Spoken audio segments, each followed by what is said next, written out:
We all make choices about alcohol.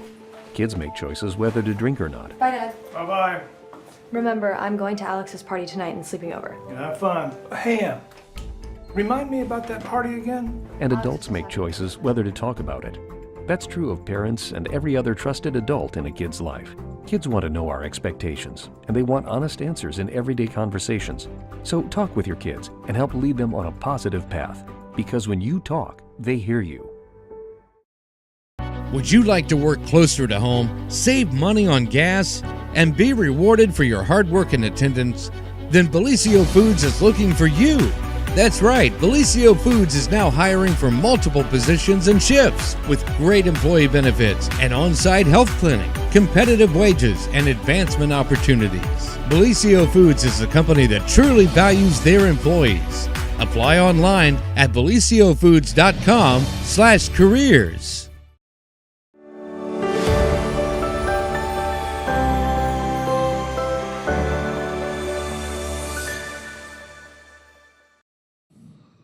Happy Thursday, everyone, and welcome to the flooded edition of the morning show. I'm glad we all swam in this morning. It was great. The roof's real good here, isn't it? Yeah, I was going to say, I mean, it's not raining in here, and that's hard to believe considering the amount of water that's coming out of the sky this morning. So if you are out and about, be very careful. Lot of standing water on the roadways and stuff, so slow down a little bit. So I know there was some hydroplaning going on in the highway coming down the road this morning. So just be very, very careful if you're out and about, and bring an umbrella.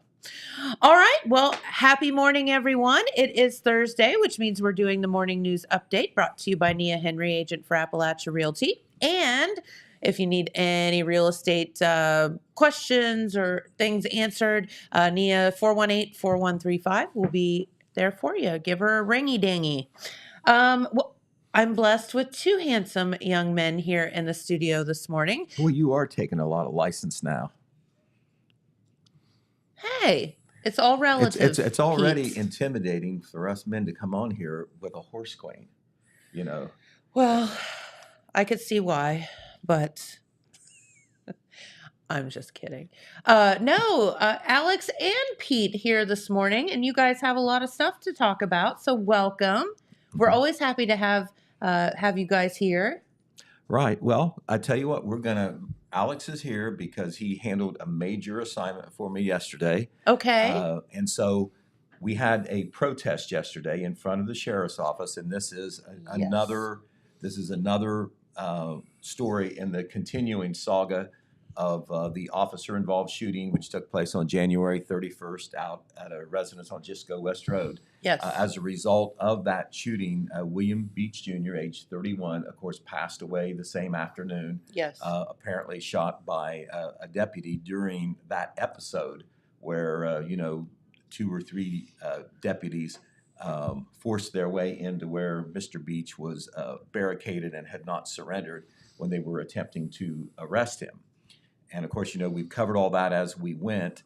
And yesterday, family members and other supporters of Mr. Beach were in front of the Jackson County Sheriff's Office. Pointedly, that was where it was, because they are seeking what they call justice for Willy. That's their hashtag, justice for Willy. And more than a memorial for Willy, it was about seeking what they feel is justice against the deputy who was involved in that incident that of course resulted in Mr. Beach's death. And James Hamilton, our own James Hamilton, it was kind of team coverage yesterday because we had Jeremiah Shaver there doing a live stream video and taking pictures. And James went over and he has done a wonderful video, as he always does, a news video that very much encapsulates what happened yesterday, with some interviews of a couple of the main organizers, including his mother and another lady who was one of the two main organizers. Both of them will be on this video, and he also worked in the background for a little bit of context. This is as good as you'll see on television. We'll after we see the video, we'll talk with Alex about his impressions because he was there on the front lines. Okay, sounds great. All right, well, Mr. Dillon, if you've got it, roll that video. Supporters of a local man who died after being shot by a Jackson County Sheriff's Office deputy took their message directly to the Jackson County Sheriff's Office this afternoon.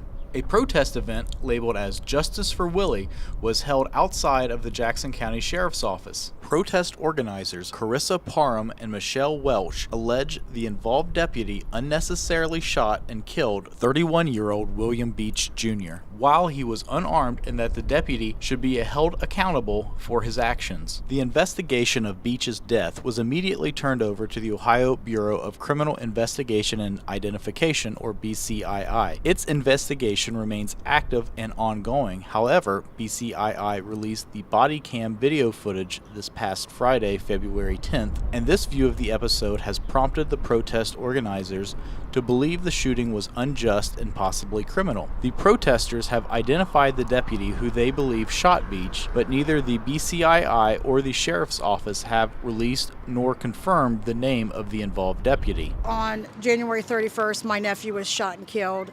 He was unarmed, and we just want justice for him. He was at distress. There was a standoff.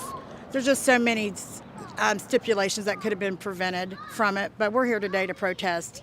Is accountable for what he did to my nephew and to make sure that he loses his badge. He doesn't deserve to be on the police force anymore. I'm glad the video cam came out because now we know my nephew was under distress. He had mental issues, and he was a user, and he didn't deserve to die like that. No one did. This is a mother's only child, no grandchildren. She doesn't deserve this. I want justice for my son. I want everyone to know his name and what the Jackson, Ohio Sheriff's Department did to him. They killed him. They murdered my son. I watched the body cam footage. My son didn't have a weapon in his hand. They entered the shed and they shot him. And then they continuously tased him as he was dying. I watched it. I saw my son dying. And I want justice. I want the deputy that shot and killed my son to be tried and convicted. I want him in prison for killing my son. And I'm not going to stop until that happens.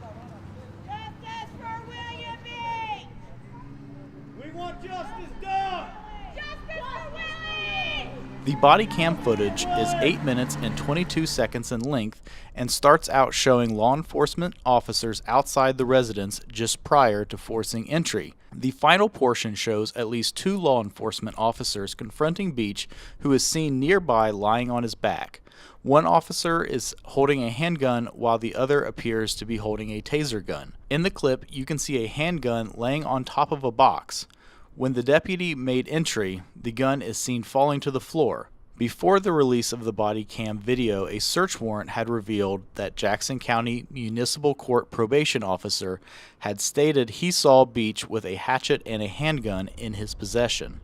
During the portion of the video where what appears to be the handgun is seen, an officer can be heard shouting, Don't move! Do not f***ing move! Quit! I will kill you! Beach was then taken by Jackson County EMS to Holzer Medical Center, where he was declared dead a short time later.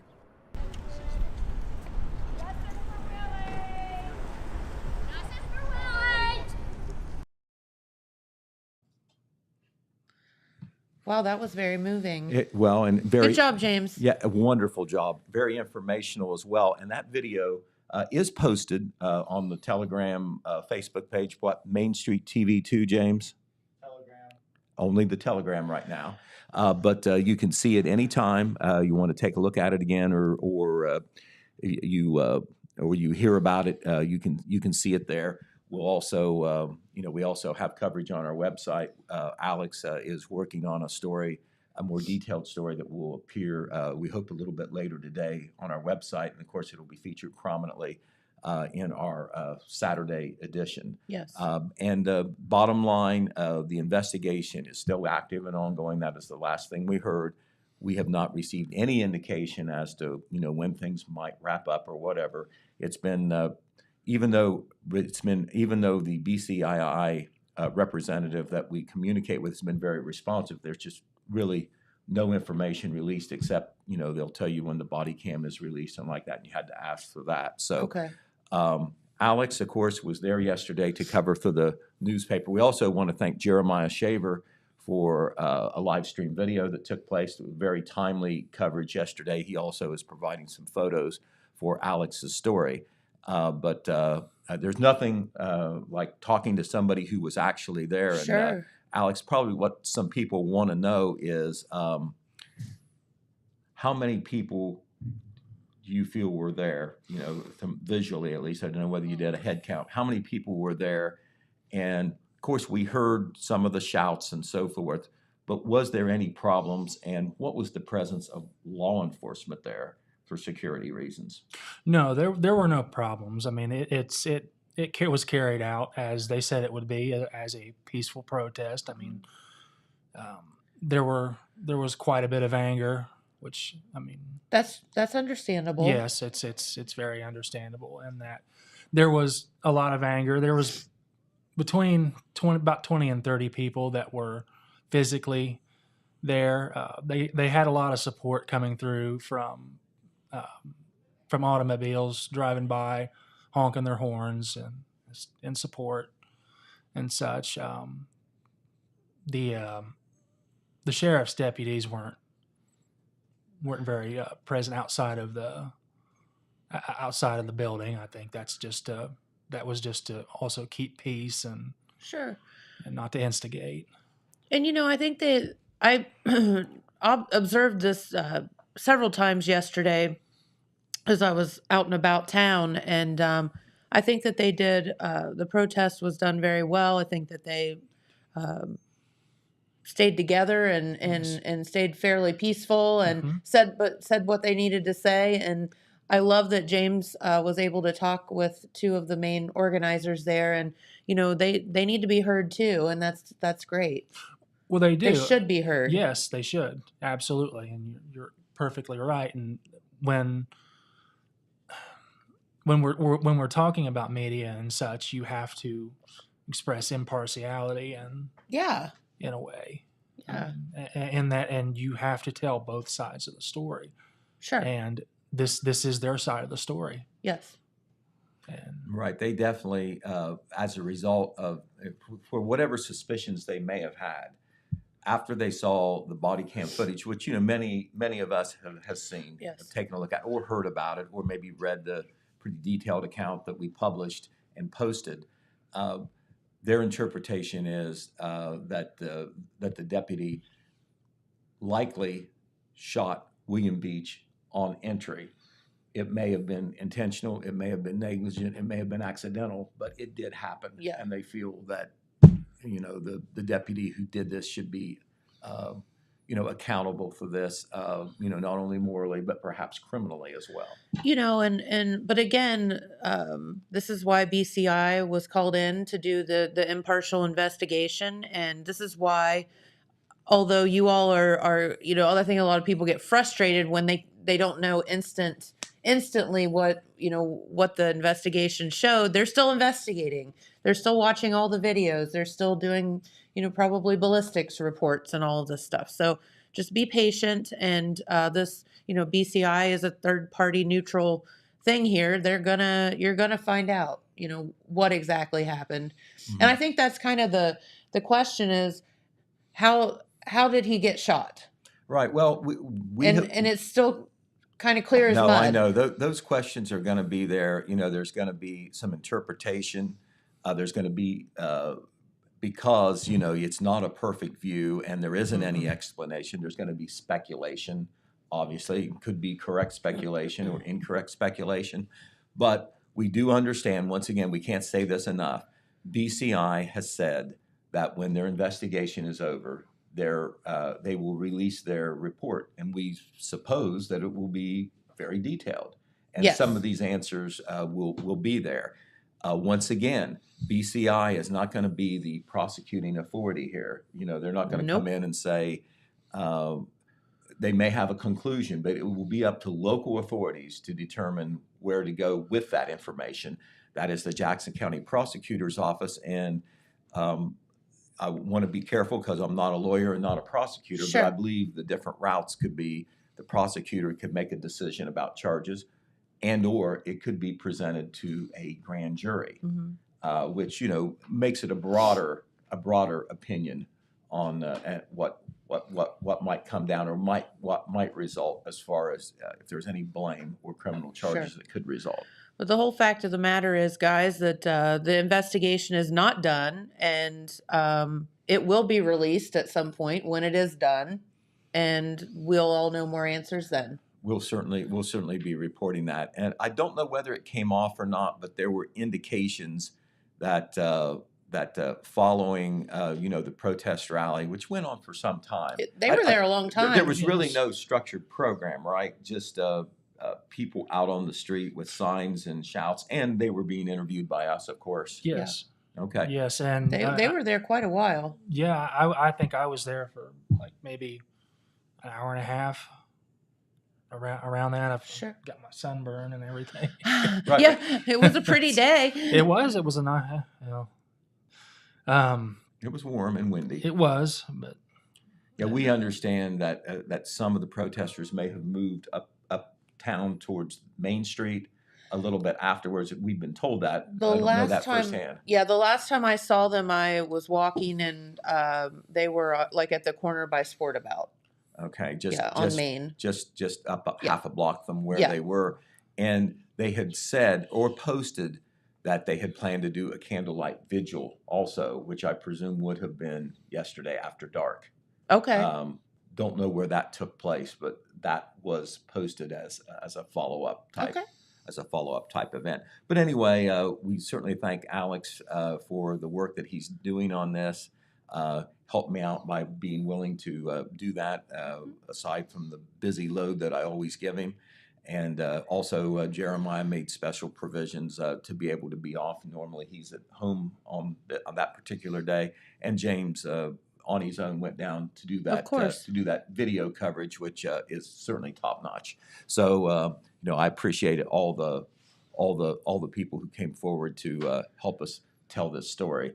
And once again, we are posting information we will be posting more information on our website. There's already some there.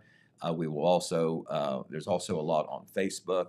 I believe there's a photo gallery that might be on Facebook with some different photos that Jeremiah took. And all this will end up on the website, and we'll have pretty complete coverage, I think, in Saturday's print edition as well. And we will continue to monitor things for sure. Yes. But If we know anything, you're going to know it. well, that's exactly right. And we, just like everybody else, are waiting on that final report from the BCI, but we have no idea when that might come. Correct.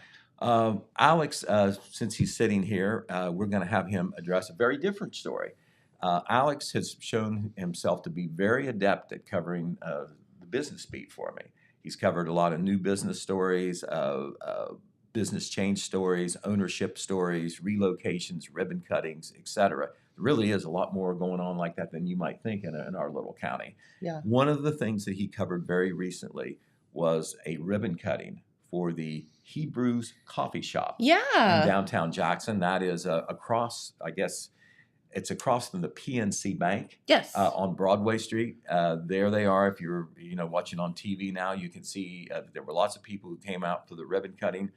Chamber people, who work at Hebrews, the owners, Isaac and Susan Thompson, and I think Jackson Mayor Randy Evans was there as well. And Alex was there to cover that. And it's a play on word. It's he, capital B, brews. He brews Yes. coffee. You get it? Yes, I get it. Okay, very, very cool. Okay, all right. Well, Alex, tell us about the Hebrews Coffee Shop, what they offer, and the story. And I know both Isaac and Susan Thompson have been very busy. It's more than just coffee as far as their enterprising. Yeah, on a much lighter note on it. There's two locations for Hebrews, and that's one in Wellston, and the one in Jackson has sort of been here on and off since last year's Apple Festival. Mm-hmm. And they just now joined the Chamber of Commerce, and as Mrs. Thompson said, it's been a long road towards opening, the official opening and Yeah, such. it has. She's been very well known for her macaroons and Merciful some macarons. other things along the way. So, and then adding the coffee shop onto it. Are they still doing the repair work in there too, or is it just a coffee shop? Yes, Isaac Thompson is still doing Thompson's Eye Repair out of Yeah. these shops, and So if you very- bust your phone screen or whatever, And want a cup of coffee, you got and you that want a place cup to of go, coffee right? all at the same time, you're Yes. good. Right. it's coffee, lattes, things like I had a latte when I was in there talking to Mr. Thompson the other day. Good stuff. It was very good. Awesome. Baked goods. She's got her macarons sold, and no, just very, very good stuff, and he not only, I'm going to say, I'm not sure if he'd want me to tell him about it right now, but Isaac Thompson's starting his lawn care business again, and I assume that you'll be able to catch him. You'll be able to catch him while he's there, fixing his tech and such. Yeah. That's right. Yeah, I'll tell you what, I'll give them credit. They've got their hand in a whole lot of things, and very cool. It was kind of interesting because I've not really seen it, but a couple of times before. Was that Bryn Stepp from John Husted's office and such actually brought a proclamation from DeWine and Husted commemorating the opening of Hebrews in Jackson. Very cool. Yeah, I thought it was very neat. Yeah, love that. All right. Yeah, all the positive attention you can get for a new business, and being an entrepreneur yourself, you really appreciate people who come out to support and help you get that all important lift off. Because what do they say when a new business starts? The first 6 months to a year is critical. If you're going to make it. Not that you ever have a guarantee in this world, but still, definitely the not. startup is definitely so. If you get a chance to check out Hebrews, please do that. Right downtown there on that block of Broadway Street across from PNC Bank. The address is 155 Broadway. Yeah, right beside the Veterans office. It is right isn't next it? to the Veterans Service office, and I think the Village Haircutter is right there on the other side. So good luck to That's right. Good luck to Isaac and Susan Thompson, and Alex. I know you've got a lot of work to do, so I'm gonna release you. We will let you go. We will let you may run. I need him behind that keyboard, so I we're gonna know, let him right? When we say we're going to let him go, that means go to work. Yes. Thanks, Alex. Thank you guys very much. Yeah, Appreciate it. Yeah, sometime take a break this morning and get a cup of coffee, though. You can go to Hebrews, get a cup of coffee. Thank you. All right, Pete. So, yesterday, I'm just going to ask you about the news. Mm-hmm. Yesterday evening, I was headed to the grocery store and heard a lot of sirens, and I looked up in the sky, and I was in the Kroger parking lot, and I saw nothing but black smoke in the sky, and I sirens, and I thought, oh no, something really bad is happening. There's been a lot of brush fires lately, but unfortunately, this was much more than a brush fire. Yeah, and it occurred. So sad. It occurred at 5:38 p.m. and it was unfortunately a Jackson home. Yes, it was at 123 Elm Street. That is the home of Bus. My goodness. Bus and Vicky Haynes. That is in the Jackson Run subdivision. I guess the easiest way to say, if you're unfamiliar with that, about across State Street / Beaver Pike from Westview Elementary School. Pretty much right across the street from the elementary. Right, you turn into there on Cherry Street, and then this is a side street off Cherry Street. That is a subdivision there on the west side of town. That is Jackson firefighter Stephen Moore. He was one of the first ones to arrive, and there he is trying to douse the flames. But you can see how big that fire was, and it was very quick, very quick. This is a video that Jeremiah Shaver took. I was out of town, actually heading back from Wellston to Jackson, trying to see if I could get somebody to get some photographs because I had heard that it was a big fire. Dave Channel was even good enough to give me a quick call to let me know. And Jeremiah and his wife and young baby were out walking in town, and he was able to get to his car and get out there to do this video and also Oh get my us some photos as well. So we certainly appreciate that dedication. But this is the scene there, just at 123 Elm Street. My goodness, there's nothing left, Pete. It is something. We have another still photo that we'll show you here after the video that shows just. I mean, you saw that the fire. I mean, it practically consumed the house so quickly. Yes. The firefighters were there 7 minutes after they received their call, and that's what they arrived to find. It was it was incredible how fast it went up and how hot it was. Not just because it was a warm day. Dave Channel said the heat from that fire was so intense that when he rolled up, he had to back up his vehicle, or he was worried that his the paint might peel off because it was so hot. It was so hot that a house next door at 123 Elm Street, on the fire side of that house, that the siding completely melted. I can imagine. That was the Kayla Fisher residence. But there is a good view of that. As you can see, the top of the house, the roof is burned off. And basically you have a shell of the house. And that is within less than an hour after the fire started, as a matter of fact. Is there any indication? I mean, you see house fire, you don't see them destroyed that quickly and that much, honestly, especially with the firefighters there that quickly. Is there any indication as to why it started and or why it burned so fast? Well, Dave Channel is not sure why it burned so quickly, but we do know how the fire started. It started out with a grease fire in the kitchen, and one of the occupants of the house was there, but in another room, I think in the garage. I'm not sure whether it's an attached garage or right next to the house, but the grease fire started and just got out of control in a very short time. As they do. Right, and so the occupant, no injury there, but just no chance at all to save that house. The Liberty Township Fire Department, the Colton Fire Department, and the Scioto Township Fire Department immediately provided mutual aid to Jackson Fire Department. Sure. 29 firefighters were there. A bunch of fire vehicles, and water was no problem. But the house and the contents could not be saved. They are total losses.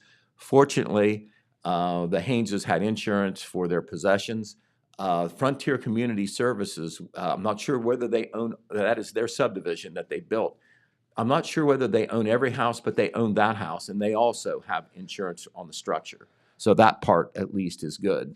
Let me ask you, I'm hoping no injuries in that? No injuries from, anybody who lived in the house. Okay. And you had Bus and Vicky, and you had their two grandchildren, girls who lived with them. Yes. And everybody's safe. Right. Everybody is safe. However, of the 29 firefighters who were there, 2 became ill during the fire for some reason. I don't know exactly what the cause was, but the EMS who responds, to these major emergencies, even if there's not necessarily an immediate injury, they were there to treat those 2 firefighters. But as precaution, they were both taken to Holzer Medical Center, Jackson Hospital. You got to realize, of course, yesterday, it's February, but it hit 70 degrees yesterday. It was 70 degrees, yeah. Right. For sure. And, you've got all that fire equipment on and so forth. And so you just don't realize how hard that is on you, what a burden it is. And obviously, you're moving at warp speed to try to save a structure. Yes. And it was a very tough situation, of course. The Hayneses have lost everything. A lot of folks in the schools know Vicky. She is one of the secretaries at Jackson High School. Very, very nice lady. One of the good things that you can say about this is that a lot of people have already come to aid the Haynes family. I hope so, yes. They are members of Elevate Ministries and members of their church family. One was Christy Hill. One was Tammy Carson Strange. I believe she's the wife of the minister there. Yes. They got on social media, and they have already got a lot of support for the Hayneses in the way of donations. We're talking about clothing donations. We're talking about immediate needs like toiletries and some necessities. We're talking about some money to buy things like clothes that are needed and like that. So we're going to be posting some of that support information as well. Well, that's what I was going to ask you. Is there a list or anything of, We of do sizes? we do have a list. They're both the girls for Vicky and for Bus, and we will be posting that. But Christy posted this not all that long ago. She was just taken. She was just awed by the response that they got just from the social media post. It's had like 187 shares, something like that. If you're familiar with Facebook, that's a lot. Yeah. Word is getting around on how to help.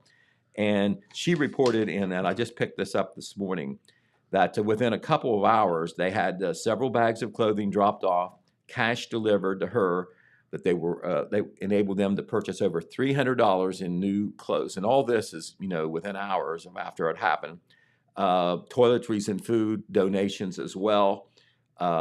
There's also a PayPal account that's already set up. A Venmo account has been set up as well. We'll be putting out this information, on our website and Facebook as soon as we can prepare it. Just got that this morning. But there's also a couple drop-off locations, I presume, through both clothing and cash. Okay. Hebrews Coffee in Jackson, which we just talked about. Southern Ohio Smiles, the dentistry office there on South Street. And also, this was not on that post, but I've seen it separately. Slark's Collision Center, they're on Grimes Street, just off East Main.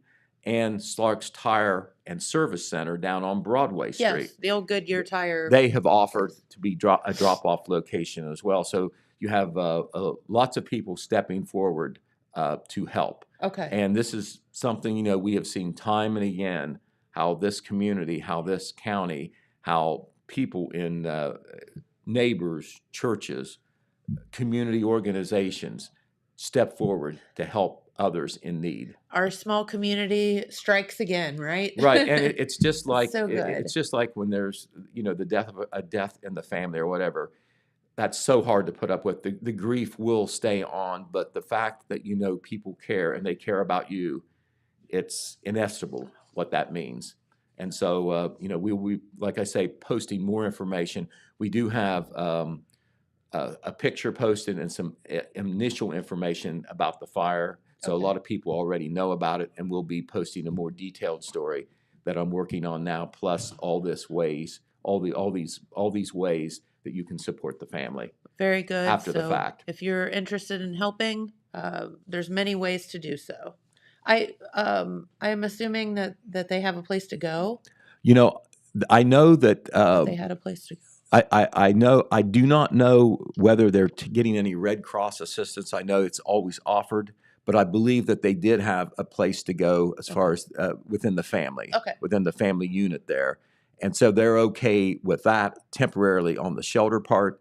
And then as far as the assistance, like I said, it is rolling in right now. Okay. But, when you lose everything, you need a lot. Yes. You need a lot. Yeah. I mean, you don't realize how much stuff you use on a daily basis until you don't have it. Can you imagine, even if you have insurance, losing all that, and then the sentimentality type things Absolutely. that don't have a cash value, but they have a personal value. It's just harsh. You try to put yourself in their shoes, and then you realize what a true tragedy it is. It's horrific. I never get used to it, even though I've been doing news for a long time. Right. All right, we will switch to another story now. This is on the law enforcement front. Phil Buffington got this story for us, and the Jackson Police Department reported earlier in the week that they made a traffic stop, and it turned into a whole lot more. As a result, Chance Edwin Cremines, age 27, he's from Wheeling, West Virginia, faces some possible drug-related charges on down the line. He was pulled over at 11:50 p.m. last Sunday evening, and they immediately found that he had a suspended driver's license. And they did a little bit more digging, and as a result of detecting a slight odor of marijuana that gave the officers permission to search, probable cause. Okay. All right. When they asked Mr. Cremines, though, after smelling the marijuana, if there would be anything illegal that they might find, giving him a chance to fess up. if there was reason to fess off, he reportedly said that he had a shot-off shotgun in the trunk and that there may be some marijuana paraphernalia in the vehicle. So they searched the vehicle and they found 5 firearms, ammunition, and this is the biggie, 15 grams of what they think is methamphetamine, 15 grams. Oh my. As well as marijuana, THC wax, methamphetamine pipes, and other items that fall under the category of drug He just forgot about all that paraphernalia. stuff, Pete. Right. Okay, he said a little bit, the tip of the iceberg there. The female was released because Cremines claimed possession or ownership of all those things he did. Okay. He was issued citations for driving under suspension and for not using his turn signal. Now, he has not been charged yet on the drug side because the process is they do the BCI testing to confirm what they think is methamphetamine. Dang it, the turn signal. Right. If it does turn out to be methamphetamine because of the volume, you're talking about a 3rd-degree felony charge of aggravated possession of drugs, and also because of his criminal record, the weapons, he could face a charge of having weapons under disability because of his status, not allowed to have those weapons. All right, so that will that's be a lot. That report we'll be having in our Saturday paper, and I believe we have that story already online. But that came from the Jackson Police Department. A couple of deaths to report out of Wellston. Now, these are natural deaths, not something from the criminal justice front or some accident or whatever, but still sad. 2 people who served the public for quite some time have died. They're both from Wellston. On Tuesday, Mark Jacobs, age 70, passed away. People in Wellston know that name and that person very well, particularly the older generations. Mark was police chief in Wellston for quite a few years. Time. Yeah. Later on, after he was police chief, for a time he was the city service director when during part of the time that Butch Hayburn was the mayor. Okay. So Mark died on Tuesday. Calling hours will be Sunday at the McWilliams Funeral Home from 12 to 2 p.m. There will be a celebration of life service later that day at 2 p.m. Our own John Pelletier will be conducting that celebration of life service. Of course, as always, when we receive an obit, we do have it posted online. It should be there right now if you're looking for details. But we did want to acknowledge Mark Jacobs' death because he served the public, and particularly the public in Wellston, for quite a few years. Wore a lot of hats. Right. Also in Wellston, this woman did not serve the public as long as Mark, but still some important public service work. Christy Alexander, age 73, from Wellston, also passed away on Tuesday. She was a Vinton County native, was in the first graduating class of Vinton County High School after they consolidated. This little schools consolidated in Vinton County. Later on, she worked in the Wellston schools as a paraprofessional at Bundy Elementary and Wellston Middle School. She also worked at Hope Haven School for 13 years, but probably her most notable public service was as the Board of Elections Director for Jackson County for a time. She was a Democrat and was appointed to that position, and she served, not sure how long she served, but I do remember when she served as the Board of Elections Director. Her celebration of life will be Thursday, a week from today, Thursday, February 23rd at 7 p.m. at the McWilliams Funeral Home. There'll be calling hours prior to that from 5 to 7 p.m. Okay. Once again, that obituary will also be on our website. Okay. Maybe is right now. Probably. Because we have Mr. Alex always working. Yes. All right. A big announcement at the last Jackson City Council meeting. We're still, by the way, tracking down that trout festival. I was going to say, right? are we still talking about the trout festival? Still working on that. Some fires and protests and some other things have kept us busy. But we will find out about the trout, why we won't have a trout festival, if indeed that is true. Okay. All right. At the Jackson City Council meeting last Monday evening, in addition to a short talk about trout, John Ondera, an at-large councilman in the city of Jackson, highly electable. I believe he always led the ticket for the at-large candidates when he ran. He has resigned from Jackson City Council very reluctantly. He was in the middle of a 2-year term. He was elected to his 3rd term in 2021. Yes. In 2021, he would have been up for re-election this year. He chose not to run because he is resigning, and for a very good reason. He is in the process, he and his wife, Bev, of moving to Chillicothe. Yeah. I know he was working on getting things out of his house just this week. He lives down there at the corner of Star and Huron Street, and they are moving to Chillicothe. He explained to council, mainly because that is where their church is. They're very active in their church and have been for several years, and that's where it is now, in Chillicothe. Okay. And he has a business, Factory Direct Windows, which will also move to Chillicothe, but he does a big business in Jackson and Jackson County, and he will continue with that. And Beverly, who has gotten into work also as a clinical mental health counselor, she has a private practice.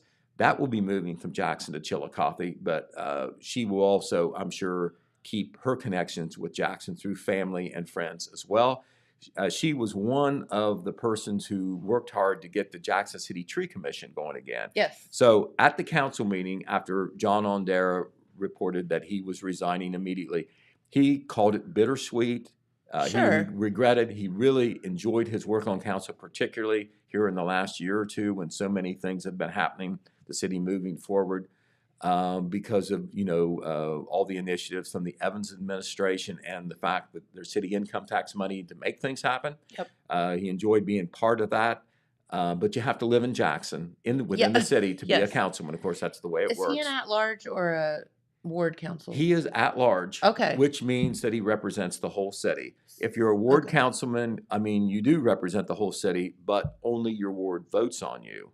So and you tend to focus more on neighborhood issues. That's the breakdown. Sure. 4 ward councilmen, geography over 4 sections of the city, and then 3 at-large people that represent the entire city. Of course, council president, auditor, treasurer, mayor, they represent everybody as well. Everybody votes on them. But John has resigned effective immediately. Mayor Randy Evans, Council President Dan Folks, and First Ward Councilman Ryan Peters all made a point to praise Ondera's work. Sure. Randy Evans was particularly regretful that he's leaving, although he understands and wishes John well. He felt that John was an intelligent voice for the city.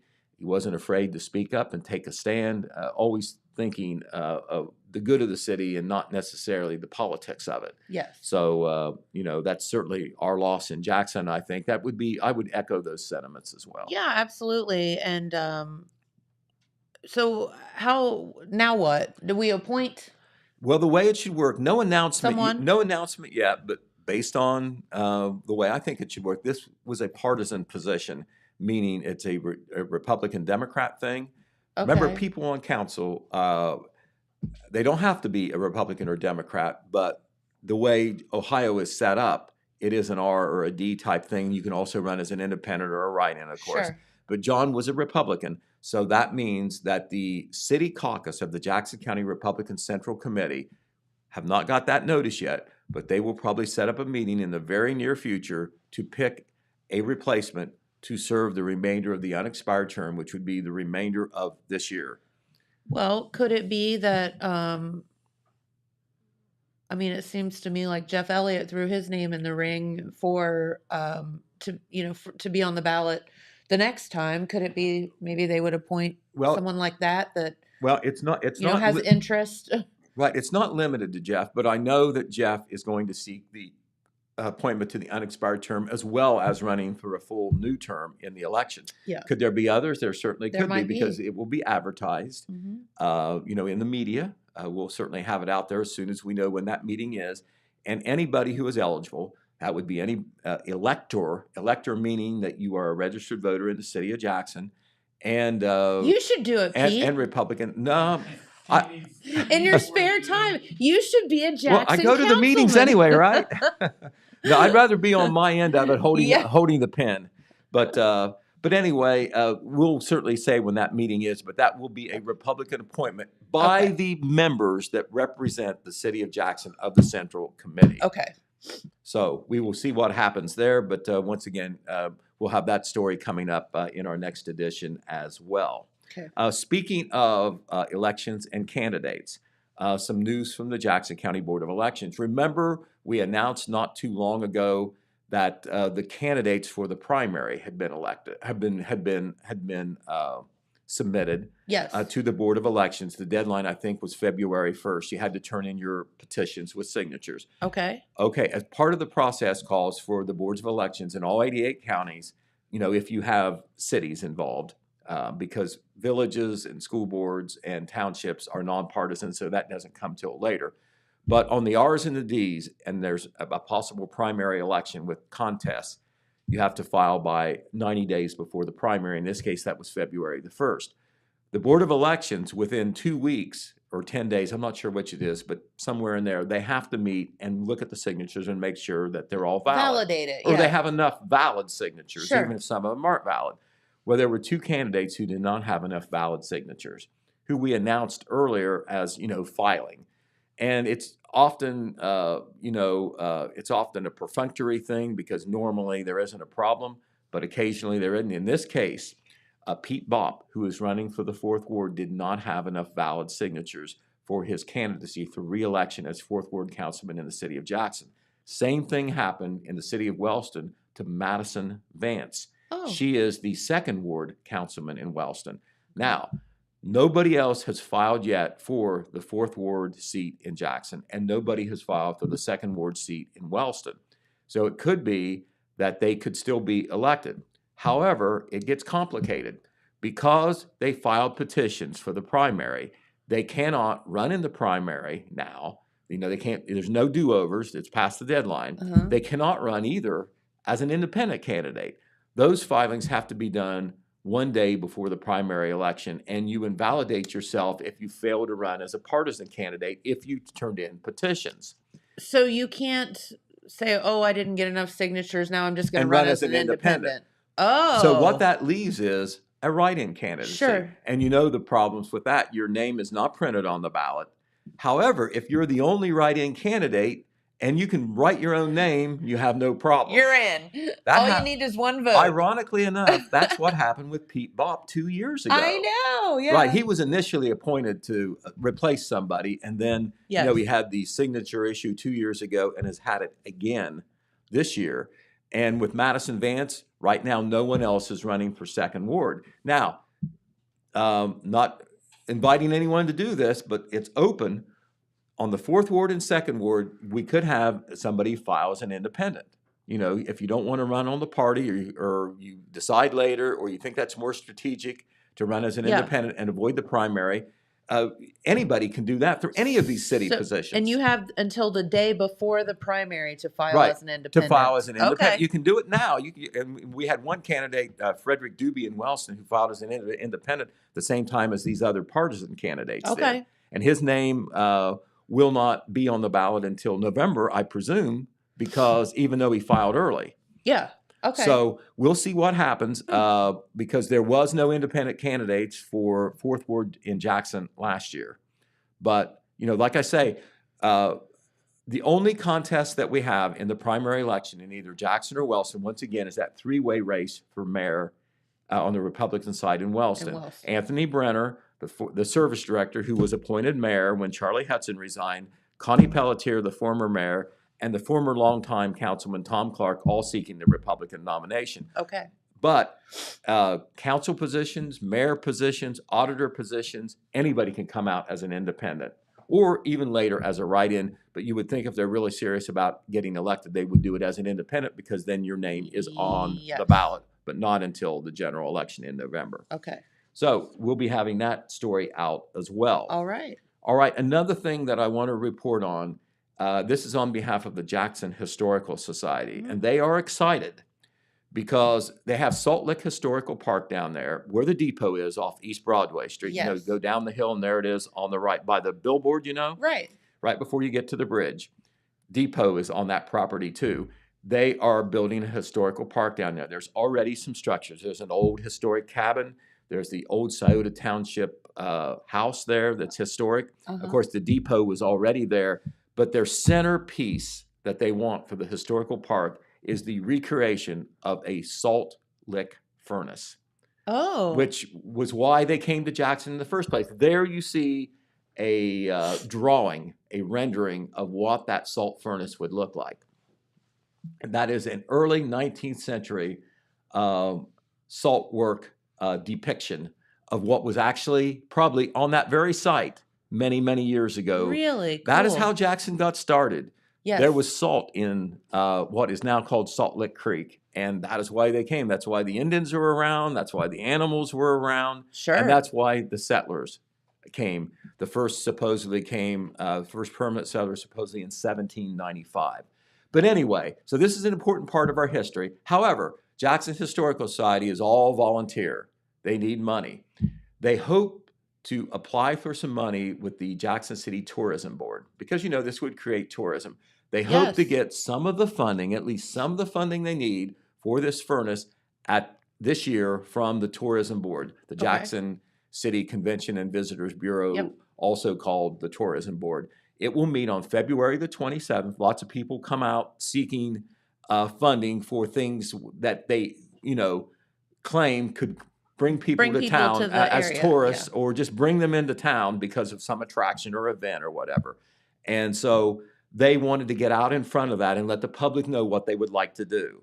And so we'll be having that story, I think, in our Saturday paper. This is their way of also letting the public know what they want to do. And the tourism board, if they don't know now, they will know on the 27th what the Jackson Historical Society would like to do. Deanna Stroth and Bill Martin were ones who met with me briefly on this and presented some information. So that would be exciting if they get that. That'd be neat. If they can figure a way to staff it and maintain it, we could actually see some operating hours and openings at that Salt Lick Historical Park. You can go in there and walk around now, but there just isn't any regular hours or anybody staffing it right now. And when they do, it might have to be on a volunteer basis. So, second pitch, the Jackson Historical Society would love to have you as a member. And you can do just as much or as little as you want, but they want participation as much as possible. They're certainly going to need some volunteers. They could certainly use membership money. And they have a lot of things going, but right now, probably the number one project is what we've just talked about, the recreation of that salt lick furnace there on that property. All right, so what else can we talk about? Also, on the way of tourism up in Vinton County, the Moonville Rail Trail Association is having a public meeting this coming Tuesday evening at 6:30. It will be at the Hope Schoolhouse right there near at Lake Hope State Park, right along the road, right along State Route 278 there as you're coming into the park.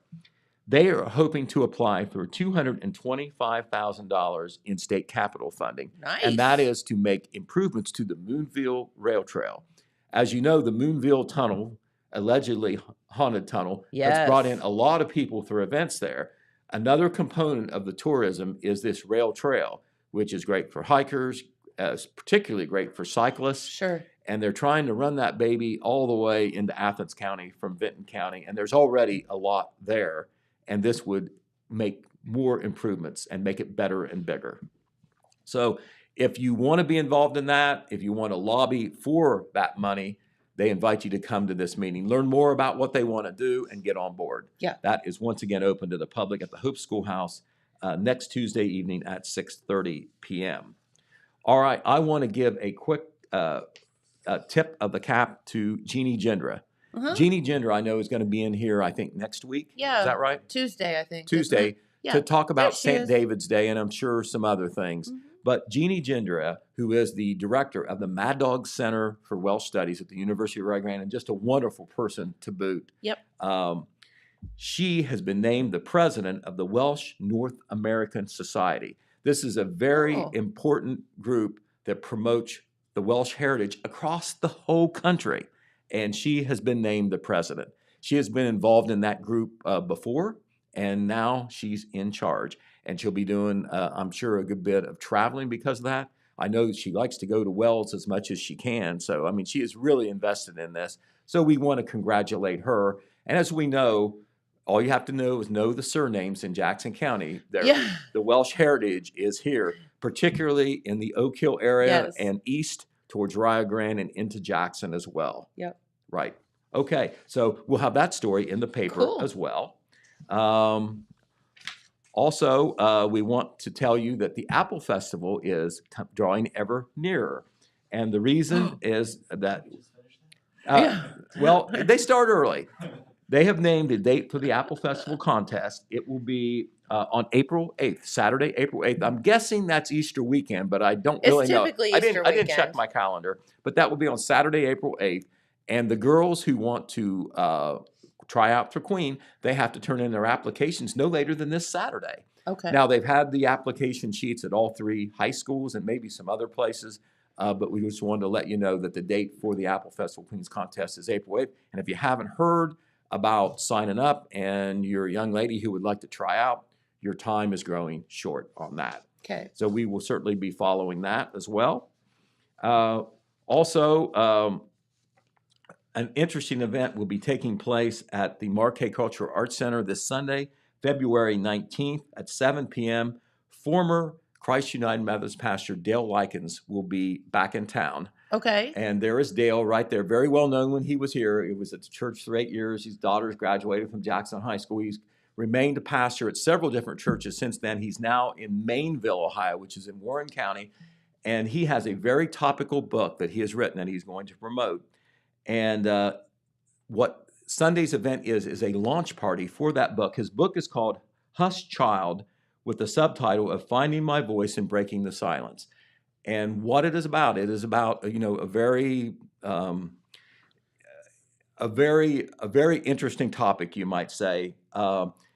This is a book about Mr. Likens coming out about his sexuality and the fact that he has a mixed orientation marriage. Okay. This is one of those stories about, a person who now considers himself gay, who kind of suppressed the feelings and for a long time, and now has felt like he needs to come out and share that story with others who may be going through that. We've heard that, and now this is a local connection to that. Dale has not been in town for 13 or 14 years, of course, but he still has a lot of friends.